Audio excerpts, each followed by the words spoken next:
merupakan pasukan elit di bawah kendali langsung dari Kagaya Ubuyashiki.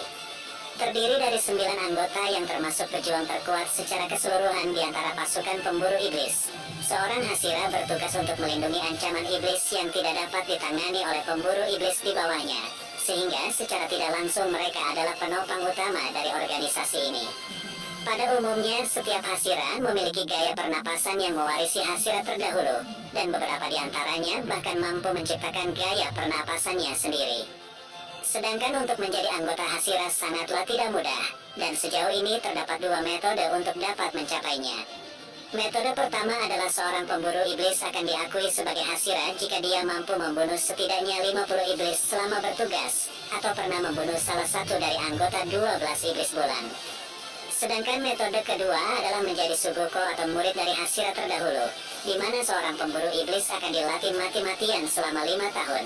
Namun dalam beberapa kasus juga terdapat seseorang yang membutuhkan waktu hanya 2 bulan untuk melakukannya. Dan di antara sosok Hashira yang telah pensiun tersebut adalah Kanae Kocho, Urokodaki Sakonji, Jigoro Kuwajima, serta Shinjuro Rengoku. So di video kali ini, kita akan membahas 4 karakter dan klik tombol like, share, dan subscribe ya. Langsung saja, kita mulai pembahasannya. Kanae Kocho. Kanae adalah sosok Hashira dengan teknik pernapasan bunga, dan dia merupakan kakak kandung dari Shinobu Kocho dan termasuk kakak angkat dari Kanao Suyuri. Diketahui saat dirinya masih kecil, orang tua Kanae dan Shinobu terbunuh oleh iblis yang menyerang mereka. Beruntung ketika itu dirinya serta Shinobu berhasil diselamatkan oleh Gyome Himejima. Sejak saat itu Kanae bersumpah untuk menjadi pemburu iblis. Hal itu dia lakukan agar para iblis tersebut tidak menimbulkan rasa sakit yang sama kepada orang lain. Dan dia juga bertujuan untuk melindungi adiknya, yaitu Shinobu. Bertahun kemudian setelah menjadi pemburu iblis, Kanae lalu diangkat menjadi seorang Hashira. Dan suatu hari dalam kehidupannya dia pernah menyelamatkan Kanao Suyuri lalu mengadopsinya ke dalam keluarga mereka. Sebagai seorang Hashira sendiri, Kanae dikenal memiliki kepribadian yang baik hati, di mana dia selalu diperlihatkan dengan senyum yang lembut di wajahnya, seperti yang terlihat dalam kilas balik cerita dari Shinobu dan Kanao. Selain itu, Kanae memiliki mimpi yang unik di mana dia menginginkan bahwa suatu hari nanti manusia bisa hidup damai bersama dengan iblis, terlepas dari semua penderitaan dan kematian yang mereka timbulkan, sehingga mimpi Kanae tersebut menginspirasi Shinobu untuk melakukan hal yang sama. Diketahui bahwa Kanae juga termasuk Hashira yang sejaman dengan Sanemi, di mana dia terlihat pernah menenangkan Sanemi ketika mencoba menantang perintah pemimpin mereka, yaitu Kagaya Ubuyashiki. Beberapa tahun selama tugasnya sebagai Hashira, Kanae lalu bertemu dan bertarung melawan iblis bulan atas peringkat kedua, yaitu Doma, dan pertarungan itu ternyata membuat Kanae terluka parah sehingga Doma hampir saja memakannya. Namun karena matahari yang segera terbit, Doma kemudian meninggalkan pertarungan mereka. Pada akhirnya Shinobu menemukan Kanae yang sudah dalam keadaan sekarat, dan sebelum dia meninggal, Kanae lalu memberitahukan semua informasi yang dia ketahui tentang Doma kepada Shinobu. Meskipun dia dikenal sebagai pilar yang baik hati, tapi sebetulnya Kanae juga memiliki sifat yang tegas ketika dalam pertarungan. Hal itu terlihat saat pertarungan Shinobu melawan Doma, di mana roh Kanae kemudian muncul dan memerintahkan Shinobu yang telah lemah untuk tetap berdiri dan menghadapi lawannya, sehingga perkataan Kanae membuat tekad Shinobu kembali bangkit untuk mengalahkan iblis bulan atas tersebut. Urokodaki Sakonji. Urokodaki adalah salah satu pensiunan Hashira yang kita ketahui pertama kali di seri anime ini.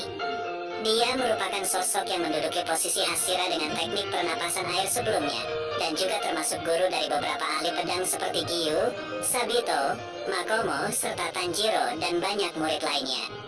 Tidak banyak yang diketahui tentang masa lalu dari Urokodaki, namun dia adalah pemburu iblis yang sangat kuat di masa mudanya, dan merupakan orang yang bertanggung jawab dalam menangkap iblis tangan.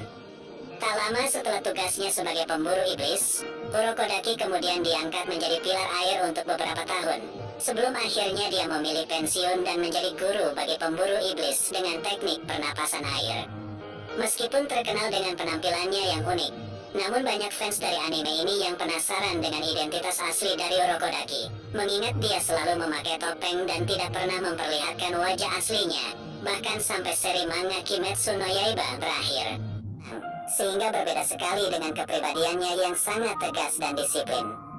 Tubuh Urokodaki sendiri terlihat tidak terlalu tinggi, dengan rambut yang sudah berwarna putih seperti orang tua pada umumnya, sedang di masa mudanya diketahui bahwa rambut Urokodaki sebenarnya berwarna hitam.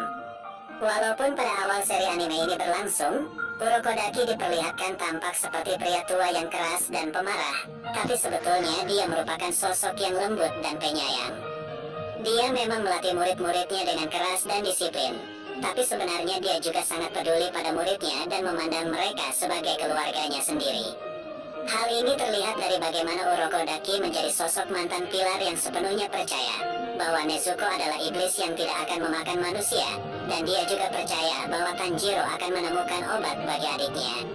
Saat Tanjiro dan Nezuko berhasil ditangkap dan diadili oleh para Hashira, Urokodaki ternyata telah menulis surat kepada Kagaya untuk dapat mempercayai Tanjiro dan Nezuko, dan bahkan Urokodaki berani menyerahkan nyawanya sebagai jaminan. Selain itu, Urokodaki juga memiliki indera penciuman yang sangat tajam. Bahkan diketahui indera penciumannya lebih tajam daripada milik Tanjiro. Salah satu fakta menarik terungkap bahwa alasan sebenarnya Urokodaki selalu memakai topeng adalah karena zaman dahulu ketika dia sering bertarung melawan iblis, para iblis tersebut ternyata sering menghina wajah Urokodaki yang terlalu lembut dan terkesan tidak garang sama sekali. Selama seri Kimetsu no Yaiba berlangsung hingga manganya berakhir, Urokodaki merupakan sosok yang penting dan berpengaruh dalam cerita, di mana dia pernah menjadi guru Tanjiro dan menanamkan intuisi kepada Nezuko untuk tidak memakan manusia. Selain itu, saat pertempuran akhir berlangsung, Urokodaki bertanggung jawab dalam menjaga tubuh Nezuko yang saat itu menjadi incaran Muzan, dan dia juga lah yang memberikan obat Tamayo kepada Nezuko sehingga membuat Nezuko bisa kembali menjadi manusia. Jigoro Kuwajima. Jigoro adalah seorang pensiunan Hashira dengan teknik pernapasan petir, dan dia merupakan sosok guru yang melatih Kaigaku dan juga Zenitsu. Jigoro memiliki penampilan sebagai pria tua bertubuh pendek dengan kerutan dahi serta mata yang besar, dan juga terlihat memiliki bekas luka sayatan di sepanjang pipi kirinya. Selain itu, Jigoro juga memiliki alis lebat dan kumis yang tebal, dengan rambut berwarna putih seperti halnya Urokodaki, dan dia selalu terlihat memakai tongkat untuk menopang tubuhnya akibat insiden di masa lalu. Pada umur 35 tahun dalam melaksanakan tugasnya sebagai Hashira, Jigoro pernah menghadapi iblis yang kuat.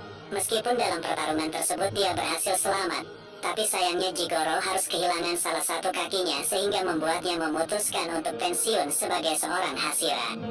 Bertahun kemudian di masa pensiunnya, Jigoro lalu bertemu dengan Kaigaku dan juga Zenitsu di tempat yang berbeda, dan Jigoro lalu memutuskan untuk merawat mereka dan menjadikannya sebagai muridnya. Jigoro kemudian melatih Kaigaku sampai berhasil menguasai 5 dari 6 bentuk pernapasan petir, sementara Zenitsu justru hanya bisa menguasai bentuk pertama dari teknik pernapasan ini. Sebagai seorang mentor, Jigoro memiliki pengabdian yang tinggi kepada murid-muridnya dengan pelatihan yang ketat, terlepas dari statusnya sebagai pemburu iblis yang kuat dan pengalaman sebagai Hashira sebelumnya. Meskipun terkesan memiliki watak yang keras seperti halnya Urokodaki, namun Jigoro sangatlah sayang kepada muridnya sendiri, sehingga dia mendedikasikan hidupnya untuk melatih dan menjadikan muridnya sebagai pendekar pedang yang kuat. Zenitsu sendiri mengakui bahwa meskipun dirinya sering merengek dan melarikan diri ketika berlatih, tapi Jigoro tidak pernah menyerah kepadanya. Bahkan dia adalah orang yang telah membebaskan Zenitsu dari jebakan hutang seumur hidup.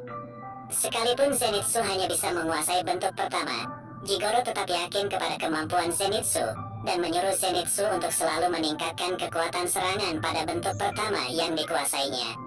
Sayangnya Jigoro memiliki nasib yang kurang beruntung di akhir hidupnya, di mana dia harus mati secara tragis dengan melakukan seppuku atau bunuh diri, setelah mengetahui bahwa muridnya yaitu Kaigaku memilih berkhianat dan berubah menjadi iblis. Shinjuro Rengoku. Shinjuro adalah ayah dari Kyojuro Rengoku dan Shinjuro Rengoku, dan dia merupakan sosok mantan Hashira dengan teknik pernapasan api pada masanya. Diketahui saat menjalankan tugasnya sebagai seorang Hashira, Shinjuro pernah menyelamatkan seorang anak laki-laki dari cengkraman iblis ular, yang belakangan diketahui bahwa anak tersebut ternyata adalah Obanai Iguro. Secara penampilan, Shinjuro memang sangat mirip dengan Kyojuro serta Shinjuro Rengoku, di mana dia terlihat memiliki rambut yang panjang berwarna oranye dengan ujung yang berwarna merah. Pertama kali diperlihatkan pada mimpi Rengoku di film Mugen Train, Shinjiro digambarkan sebagai karakter yang keras dan pemarah, serta tidak peduli akan prestasi yang telah dicapai oleh anaknya. Kyojuro Rengoku sendiri pernah bercerita bahwa dahulu sang ayah yaitu Shinjiro sebenarnya memiliki sifat yang baik dan perhatian kepada anak-anaknya. Namun semua itu berubah setelah ibu mereka meninggal karena suatu penyakit. Shinjiro juga mengetahui fakta tentang pemburu iblis terkuat yang merupakan pengguna teknik pernapasan matahari. Dan fakta tersebut justru membuatnya semakin kecewa karena teknik pernapasan api ternyata bukanlah teknik yang terkuat. Sejak saat itu Shinjiro memilih pensiun sebagai Hashira, lalu menjadi sosok ayah yang suka mabuk dan kasar terhadap anaknya sendiri, dan terlihat sangat benci ketika anaknya bergabung sebagai pasukan pemburu iblis. Setelah kematian anaknya yaitu Kyojuro Rengoku, Shinjiro justru terlihat tidak peduli dan terkesan tidak memperlihatkan ekspresi sedih sama sekali. Namun setelah Tanjiro datang ke rumahnya dan mereka terlibat pertengkaran, pada akhirnya perkataan Tanjiro mampu membuat Shinjiro sadar, dan belakangan diketahui bahwa Shinjiro sebetulnya sangat sedih akan kepergian dari Rengoku. Ketika arc pertempuran akhir, Shinjiro terlihat kembali mempertaruhkan hidupnya bersama dengan Uzui untuk menjadi penjaga bagi pemimpin pemburu iblis yang baru yaitu Kiriya Ubuyashiki. Pada akhirnya Shinjiro mampu berdamai dengan dirinya sendiri, dan di chapter terakhir dia terlihat mengucapkan rasa terima kasihnya kepada Tanjiro karena telah menggunakan hulu pedang anaknya selama dalam pertempuran.